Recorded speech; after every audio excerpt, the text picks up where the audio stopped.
Hello everyone. आज का हमारा विषय है वर्ण। वर्ण कितने प्रकार के होते हैं। हिंदी वर्णमाला में दो तरह के वर्ण हैं, वर्ण स्वर और व्यंजन। क्या होते हैं? स्वर होते हैं और व्यंजन होते हैं। स्वर वे वर्ण जो बिना दूसरों की सहायता से बोले जाते हैं, उन्हें स्वर कहा जाता है।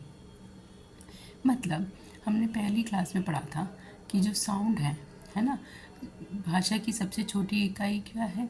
स्वर। तो वर्ण है, सॉरी, सबसे छोटी इकाई वर्ण है। वर्ण में क्या है? स्वर है और व्यंजन है। तो वर्ण है, वर्ण जो बिना सॉरी बिना दूसरों वर्णों की सहायता से बोले जाते हैं, उन्हें स्वर कहा जाता है। हिंदी वर्णमाला में कुल 11 स्वर हैं। कितने स्वर हैं? 11। अ, आ, ई, उ, री, ए, औ। इनको बोलने का भी एक तरीका है, ठीक है। जैसे कि ई, छोटी ई की मात्रा ई, और बड़ी ई की मात्रा ई, उ, बड़ा उ, री, ए जिसमें मात्रा नहीं है ए, और ए, औ और औ, ठीक है। तो ये 11 स्वर हैं। स्वर, अब स्वर भी कितने हैं? स्वर भी 3 प्रकार के हैं। स्वर कितने? ह्रस्व स्वर, दीर्घ स्वर और प्लुत स्वर। जिन स्वरों के उच्चारण में कम समय लगता है, उन्हें ह्रस्व स्वर कहते हैं। अ, ई, उ, री, ये ह्रस्व स्वर हैं। इनको बोलने में फटाफट, इसमें ना अ, ई, उ, री, इसमें ज़्यादा मुंह भी नहीं हिलता और साउंड फटाफट निकलता है। तो ये ह्रस्व स्वर है, शॉर्ट वोवेल्स, है ना। हाँ, दूसरा क्या है? दीर्घ स्वर, लॉन्ग वोवेल, जिनको बोलने में समय लगता है। दीर्घ स्वर के उच्चारण में ह्रस्व स्वर की अपेक्षा 2 गुना समय लगता है। मीन्स जैसे अ, ई, उ, री, फटाफट बोल दिया हमने, जल्दी से बोल दिया। और दीर्घ स्वर लॉन्ग वोवेल्स हैं, उनको बोलने में थोड़ा सा टाइम लगता है, शक्ति भी दुगनी खर्च होती है। जैसे आ, ई, उ, ए, ओ। तो ये देखा आपने, स्वर कितना लंबा जा रहा है इनका, है ना, इनका साउंड कितना लंबा जा रहा है।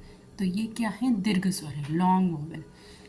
थर्ड इज ग, प्लुत स्वर।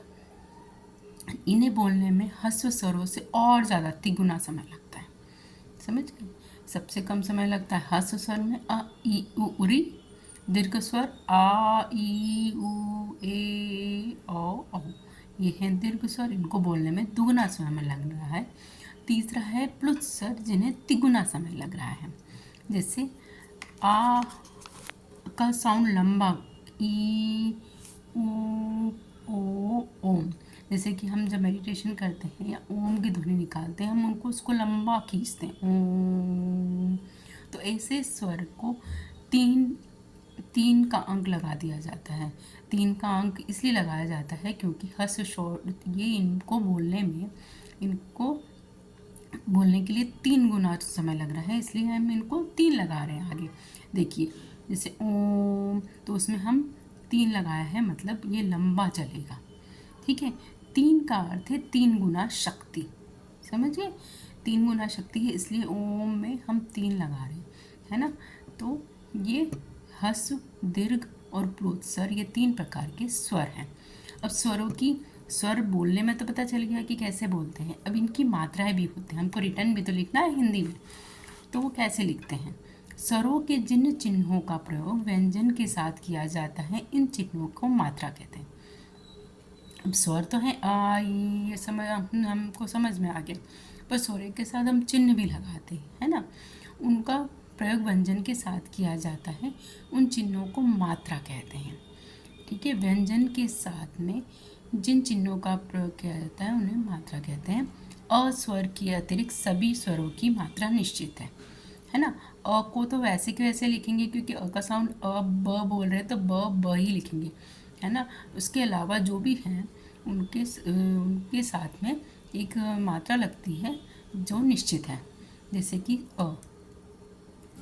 में कोई मात्रा नहीं होती है, जैसे ग, न, है ना, वो इटसेल्फ हमने व्यंजन लिख दिया, ग, न, ग प्लस अ, है ना, ग प्लस अ, न प्लस अ।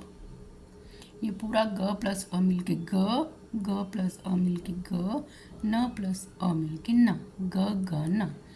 अब आ में मात्रा लगती है, मात्रा ये क्या होती है, एक ये डंडा होता है ना, एक स्टैंडिंग लाइन। राजा, उसको कैसे लिखेंगे, र में आ का साउंड तो रा, ज में आ का आ। ई की मात्रा ऐसी होती है, ये कौन सी है, छोटी ई।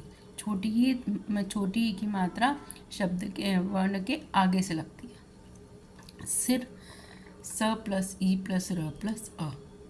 ठीक है, अब और भी हमें बता रखे हैं सारे के सारा। ई, बड़ी ई की मात्रा पीछे से लगती है ना, शब्द के पीछे से, शब्द के क्या व्यंजन के पीछे से लगती है। जैसे व, वी के पीछे लगी वी र, व प्लस ई प्लस र प्लस अ। ऊ, छोटा ऊ ये छोटा सा गुंडी होती है, गुण, ग प्लस ऊ प्लस ण प्लस अ। बड़ा ऊ, वो ऐसे लंबा ऊ रहता है, लंबी ये ऐसी मात्रा होती है। फूल, फ प्लस ऊ प्लस ल प्लस अ। री क्या है, ऋषि का, उसके नीचे छोटा सा ये कोमा टाइप लगता है ना, इसका ये होता है मात्रा होती है। जैसे कृषक, क्र प्लस री, क प्लस री प्लस श प्लस अ प्लस क प्लस अ, है ना। ए, छोटा ए में एक ऐसी मात्रा होती है। केला, क प्लस ए प्लस ल प्लस आ। बड़ा ए की मात्रा डबल मात्रा लगती है ना। थैला, उसको बोलेंगे भी हम थैला, डबल मात्रा, थ प्लस ए प्लस ल प्लस आ। औ क्या है,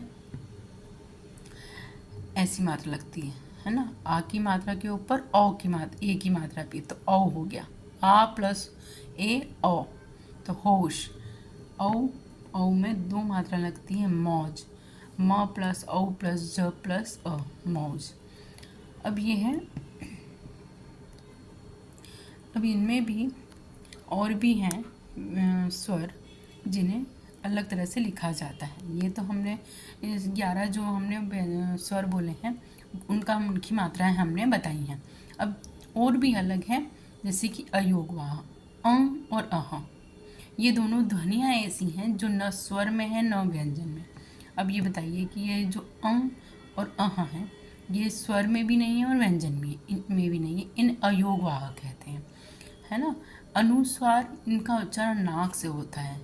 अनुस्वार, इनका चिन्ह क्या होता है, बिंदु जो लगाते हैं, जैसे लंग, आप बोल के देखिए लंग, तो न नाक से साउंड आ रहा है, न का साउंड कहाँ से आ रहा है, नाक से। लंगूर, पंकज, बंदर, तो ये क्या है, जिनका उच्चारण नाक से होता है, अनुस्वार कहलाते हैं। उसका चिन्ह क्या होता है, बिंदु, छोटा सा बिंदु। अनुनासिक, अनुनासिक में क्या होता है, अनुनासिक का चिन्ह है चंद्र बिंदु। इसका उच्चारण नाक और मुंह दोनों से होता है, जैसे चांद, है ना, हम मुंह भी खोल रहे हैं, मुंह से भी लंबा साउंड आ रहा है और नाक का साउंड नाक से भी आ रहा है, तो चांद, हंस, तो ये अनुनासिक होते हैं जिनका उच्चारण नाक और मुंह दोनों से होता है। और विसर्ग कहाँ लगाते हैं, जैसे हम संस्कृत में हर चीज़ को ह विसर्ग लगाते हैं ना, जहाँ ह का साउंड होता है, इसका उच्चारण लगभग ह जैसा होता है। इसका प्रयोग दो बिंदुओं के रूप में होता है, जैसे प्रातः, नमः, अतः, ऐसा। इसको बोलेंगे भी हम, बोलने का तरीका भी नमः, दो बिंदु है, मीन्स नमः, ये साउंड आएगा प्रातः, अतः। अब हलंत, हलंत क्यों, हमने पहले बताया कि हलंत क्यों लगा रहे हैं हर वर्ड के पीछे, हर व्यंजन के पीछे। इसका प्रयोग व्यंजन के नीचे किया जाता है, जैसे गद्दा, ग आधा द मतलब द के साथ अ का साउंड नहीं है, वो आधा है, इसलिए उसके नीचे, व्यंजन के नीचे ही लगाया जाता है ना, स्वर के नीचे नहीं लगाया जाता, व्यंजन के नीचे ही हलंत का साउंड लगाया जाता है, क्योंकि व्यंजन के साथ वर्ण नहीं आ रहे हैं।